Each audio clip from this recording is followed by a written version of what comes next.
Do you ever, like, listen to, like, early 2000s rap and you're like, I wish I was, like, Lil Jon in the early 2000s? Okay!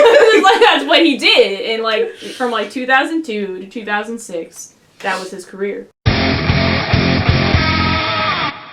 Hi, BookTube. I'm Sarah. And I'm Rebecca. And today, it's March. And we're talking about our TBR. March TBRs. How many books are you just reading? 3 books this month? Yeah. Oh, okay. Well, that's what I've picked so far. Well, that's fair. That's fair. I've picked 6 books. 6 books. She's outdone me. This is the first and maybe last ever time I will pick more books to read than you. I don't know. Who knows? That's true. I guess you never know. I've been kind of stressed and busy, so I haven't been reading. Yeah, I'm not reading very much right now. So to start with, probably the one I'm most excited for is a book called A Woman of the Iron People by Eleanor Arnason. And this is like a kind of heavier science fiction book. It's older. I would consider it a classic. It's, I think, 70s or 80s. Okay. Although on Goodreads it had like 300 ratings. There's like nothing. Wow. Ursula K. Le Guin has spoken about this author and recommended the author. It's a story about like a crew on a spaceship that's studying this weird planet, and then there's like a larger mothership that's sort of like controlling the human explorers, but they don't interact with the planet because that would be like interfering with the culture. And it's like about the disputing between what the crew thinks is right in this situation and what the mothership thinks is right. So it's kind of that society versus morals sort of a story, I think, is the deal. That'd be really interesting. Yeah. Sounds like there'd be a lot of gray area and... Yeah. The first book I'm hoping to read is Just Mercy by Bryan Stevenson. This is a non-fiction novel about Bryan. He's a lawyer and a black man who founded the Equal Justice Initiative, which was a legal practice dedicated to defending the poor, wrongly condemned, and those trapped in the furthest reaches of our criminal justice system. Okay. And it seems to be about a particular case that he was on, about a man who was wrongly convicted of like a very notorious murder. I love a good nonfiction. I know, I haven't read one in a little while, and I like started reading like the first few pages on this while we were getting ready, and I was like, oh, this is already riveting. Yeah. Yeah. My next book, I want to read the Simoqin Prophecies, which is GameWorld #1, the GameWorld series, by Samit Basu. It's supposed to be like humor, maybe a little satire, in the vein of like a Hitchhiker's Guide to the Galaxy, or like a Terry Pratchett kind of vibe. It references a lot of different cultures and mythology, but it is written by an Indian man. And I believe it was originally published in India, though I think it was written in English, just because a lot of authors do that now to gain mass appeal. What have you got next? The next book I'm hoping to get to is Furthermore by Tahereh Mafi. That is cute. This is a pretty popular book on BookTube right now. I saw a couple of booktubers I like talk about it and say that they liked it, and then I saw it on Book Outlet and I bought it. I would tell you what it's about, but I don't know because it was 100% a cover buy. It's really cute. I bought this book for the cover. Are you just going to go in blind? I'm just going to go in blind. It sounds pretty cute. I think it's borderline middle grade. It might be middle grade, which I'm fine with. I don't read a lot of middle grade, but I usually like it when I do read it. Yeah. But it's, oh my god. And the sequel, oh, I like the inside. Oh, that's cute. It's the sequel had a wallpaper that looked like oh that. Oh my god, yes! In like a library or something. Oh, yeah. So that's the first 2 books for me are for like serious books. Okay. For the rest of my books, I have a handful of romance that I'm just going to have handy. And I don't have any physical books to show you today, which I feel kind of bad. But like, I didn't need any. Oh my god, if you bought like every romance book that you read, no. It'd be more expensive. Overflowing. And I would own like, half of these bookshelves would just be the romance novels. Yeah, and like half of those you would have DNF'd. In modern romance covers, I find them, I don't prefer them. They just need to go over the top. I think people would like that more. Yeah, and those like old like 80s romance covers were fucking fantastic. Bring Fabio back. Bring Fabio back. Yeah.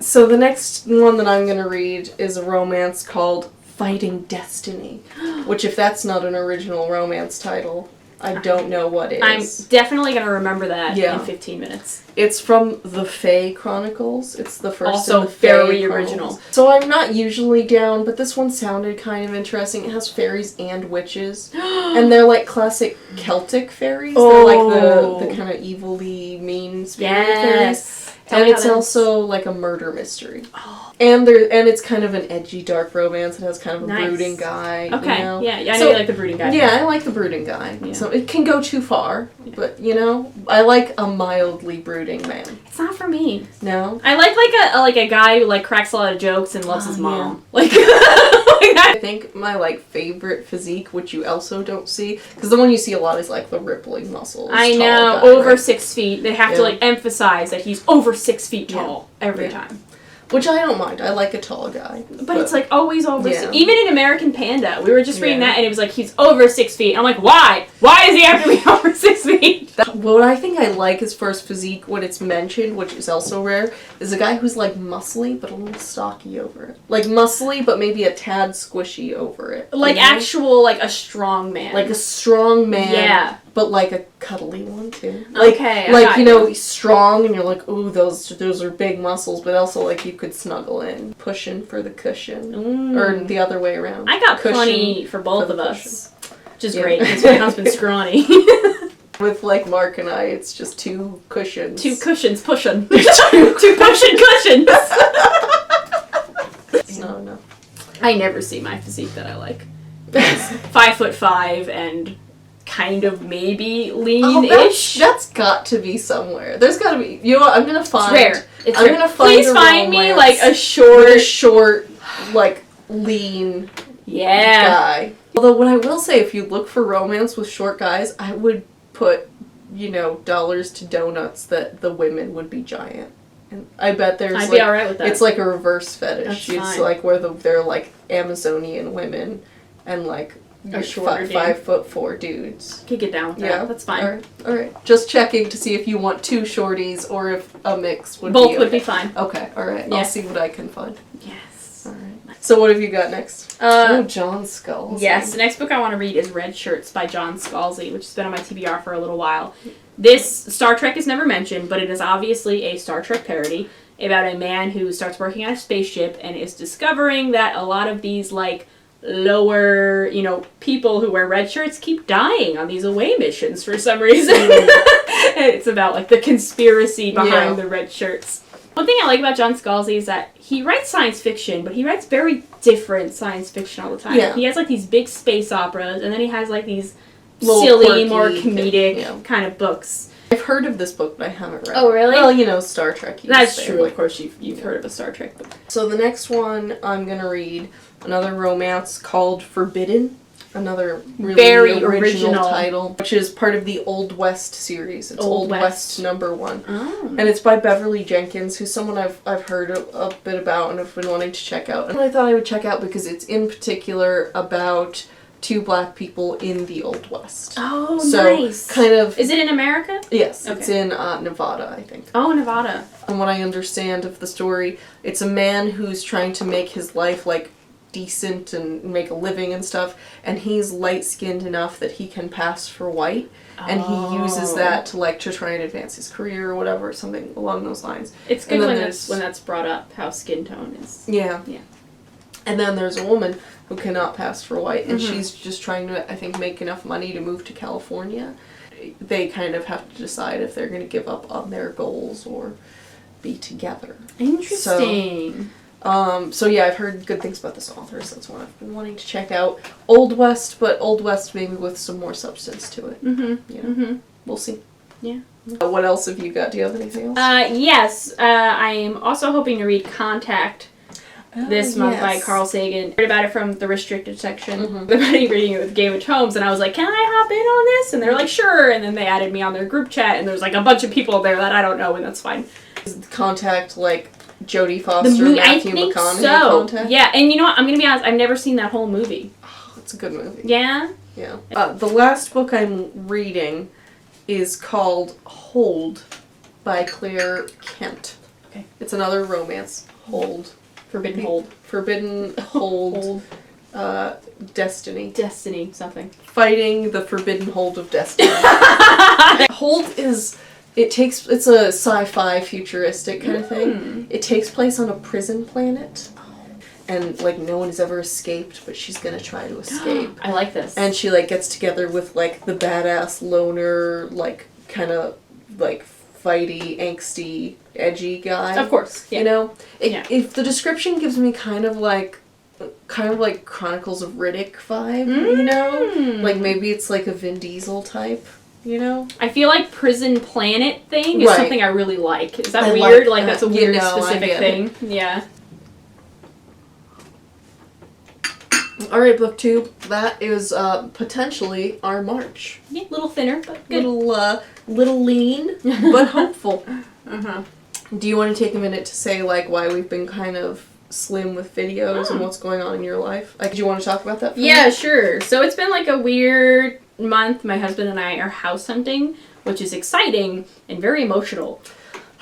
And stressful and busy and weird. And, like... anything when you start thinking about, like, this is going to heavily impact my life for the next, like, minimum 15, 20 years. Yeah, like, I kind of want to live in this house until we retire and maybe even after. That's why I think I've talked about this before, when, like, people are watching, like, a movie with, like, a haunting of a house, they're like, why don't they just move? And I'm like, they just bought that house! Do you know how hard that's like, so how much stressful. Yeah, and how much, like, emotion they had, like, in choosing that house and getting that house. It's so stressful. So I've been, like, I have time to read. I don't want to sit here and be like, I don't have time. But, like, emotionally, I'm not... You need the option to step away.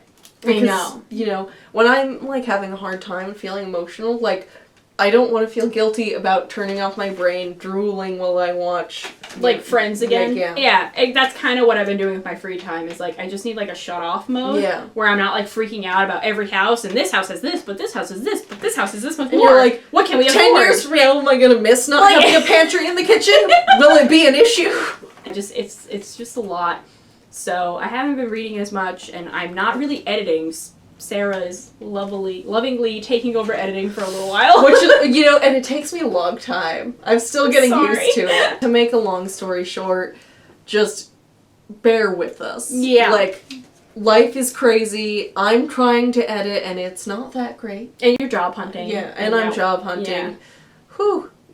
Oh my god. We're just making a lot of adult decisions right now. We're, like, growing up as people. Oh god. I'm almost 30. Yeah. I don't mind. I'm not, like, freaking out about turning 30. I wouldn't mind turning 30. I have loved in my 20s. Well, like, about half of them. But I try not to think of, like, why is a decade, like, a milestone? That's why true. do we have to divide our lives that way? Well, and what if the decade was 25 to 35? That's a good chunk of years, right? And that's, like, I think that's going to be a good part of my life. Right. I think 25 to 35 is going to be good. So solid. My early 20s were, like, a disaster zone of, like, bad decisions and tequila. Like, it wasn't good. But 25 to 35. 25 was great. That's that's a good, like, over that's a great way to look at it. Yeah. See you next time, BookTube.